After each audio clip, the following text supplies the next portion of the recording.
What is up, guys? So in this video, I want to outline the primary differences that I've observed between the sensor and the intuitive personality type. So just for some context, I've typed myself as an INTP, and I've been studying the subject for roughly 6 to 8 months now. So by no means am I considered an expert compared to some of the other members in this community. So what I noticed the further I dove into these dichotomies was that it was especially difficult for me to really grasp the difference of intuitives and sensors, and to really understand what it meant to use intuition and what it meant to use sensing.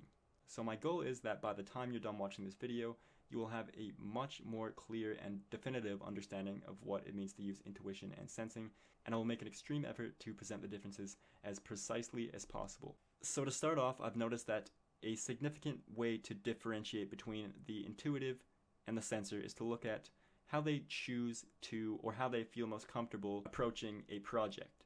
So for myself, being intuitive, what I like to do is create a vision. I like to look at the bigger picture of what I want it to look like and the feelings associated with that, and basically how I want everything to operate. I like to create a grand vision. So when working towards a goal, intuitives don't like any type of restrictions, whether that's time or certain rules or limits or boundaries.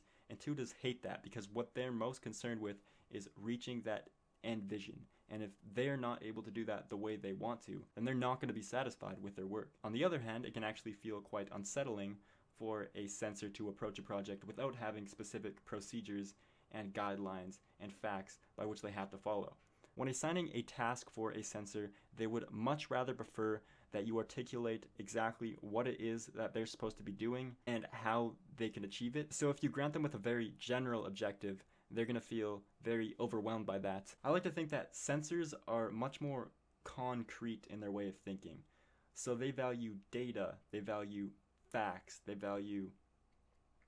very detail oriented. They're much more concerned with just the presence of the facts and just the numbers and what's there in the moment. Intuitives are much less concerned with concreteness. So instead of focusing on individual points and details, they have a stronger tendency to read between the lines and understand why those details and why those points exist. So as a result, they're much more likely and much more prone to missing details, as their mind is focusing on the possibility and the what if and the what lies underneath and how everything works together. And as a product of focusing their attention on mainly how everything works together, they're very good at recognizing patterns. So when they're recalling to a certain memory or a certain event, rather than recalling the specific details of what happened, they are much more likely to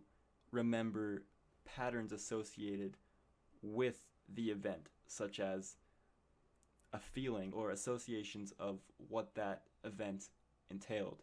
Because they're so pattern oriented, when you give an intuitive a word such as, I don't know, cat, because they have a very pattern focused mind, usually they will think of something related to a cat. So say meow, versus a sensor who would just take it literally. They would just think cat. Another way that I like to think about intuition is having a much more zoomed out perspective of life. So rather than being so indulged in the present moment with what you're doing and how you're feeling, you're looking at it from almost outside in, and you're observing it, and you're thinking, why do I feel this way? What does that entail? What does this mean? Rather than just, accepting how you feel and, talking about it. So that's why sensor conversations are much more likely to be very literal about things, about what's happening in real time, such as the weather, such as sports, such as news. Whereas the intuitive is, because they're so zoomed out, they're considering why that is and what it means. They're thinking about, the themes of things rather than what is. What is doesn't stimulate an intuitive as it does a sensor. So now that I've demonstrated the general manner in which intuitives and sensors think, I'm going to try to explain how that looks in the real world and how you can identify whether or not people use intuition, or vice versa. So straight off the bat, because sensors are so much less involved in the present, they're much more likely to be well physically coordinated and excel in sports or any physical activity. They're also much more likely to learn physical movements at a much faster rate, so things such as dancing or even piano or video games might come a lot easier to them. Intuitives are also much less concerned with, or at least from what I've noticed, with how they're feeling in the present moment because they're so up in their heads. But as a result of that, they're going to be a lot more clumsy and appear a lot more out of it. Which brings me to my next point, which is how can you best identify an intuitive or a sensor strictly from their demeanor? Well, what I've noticed is that when you look into an intuitive's eyes, it seems as if they're almost not fully there, like they're hiding behind a curtain or hiding behind something. It's as if their reality exists behind their eyes, whereas what I've noticed about people, especially those who lead by extroverted sensing, or sensors in general, is that they have this presence which is almost intimidating. It's like they're fully aware and fully indulged in their physical environment and just fully present. Another physical tendency of the intuitive, which I found to be surprisingly consistent, is the manner in which they move their eyes. Because sensors are so much thinking about facts rather than formulating thought and thinking possibilities, their eye contact is likely to be much more stagnant. It's more likely to be focused in a single position. Whereas for the INTP, because they are using their intuition to formulate thoughts, they tend to move their eyes back and forth or left and right. They tend to be almost looking for things in thin air. Whereas because the sensor is retrieving direct memories and direct data, their eyes will appear almost locked onto yours, and they will rarely look left or right and will often hold eye contact for periods of over 5 to 8 seconds. And to me, I find that pretty almost intimidating because being an INTP and using intuition, I find it really distracting to divert all of my focus onto a single point. So the next method of differentiating a sensor and intuitive is to look at their speech pattern in conversation.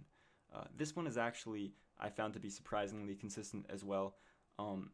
Because intuitives, again, are usually looking for possibilities as they're speaking, they tend to, between sentences, they tend to stop for a moment and think before they continue the sentence.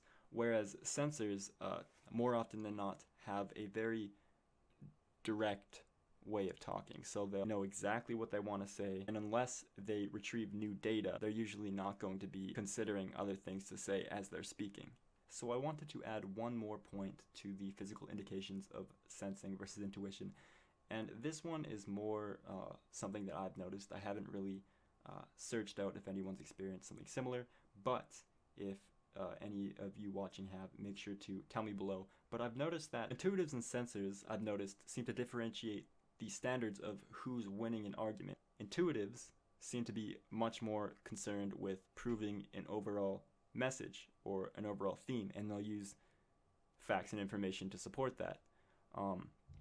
Whereas a sensor is much more likely to feel that they are winning an argument or a debate based on the validity of the information or the facts which they provide, which can also, I noticed, lead them to have a tendency to veer away from the overall point of the argument. Alright guys, so I've been rambling for quite a while now, and I think I've communicated all I want to communicate, because if I wanted to, I could keep going for an hour, so I think I'm just going to stop it right here. If you guys would like me to go more in depth, or if you have any questions, make sure to leave them down below, and if you have any suggestions for me, or anything that you'd like to correct, because I'm learning this just as you are, make sure you also comment that. And this is going to be a brand new channel. Never posted anything here before. I'm just doing this for fun. But if you want to subscribe, I'm probably going to post here because I really enjoyed recording this video. So, yeah.